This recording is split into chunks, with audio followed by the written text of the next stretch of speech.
Hi guys, good morning. நான் இன்றைக்கி வந்து அது குதிரைவாலி அரிசி அவுள், ராகி அவுள், இது ரெண்டையும் நைட்டே ஊற வச்சிட்டேன். இப்போ காலையில் அதில் கொஞ்சோண்டு தோசை மாவு ஒரு கரண்டி அளவுக்கு கலந்து தோசை ஊற்றுறேன். பாருங்கள் எப்படி இருக்கிறேன்.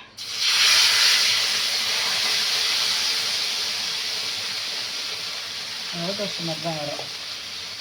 இன்னும் டேஸ்ட்டாக இருக்கும். எதுவும் சுகர்காரவங்க சாப்பிட்லாம். சும்மா இருக்கவங்களுக்குலாம் சாப்பிட்றதுக்கு அவ்வளோ அந்த டேஸ்ட் பிடிக்காது.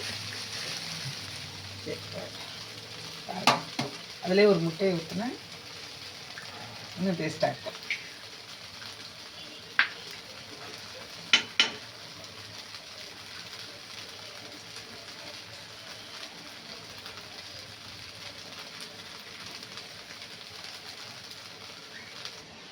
ரைஸ் தோசை வந்து டக்குன்னெலாம் வேகாதுங்க.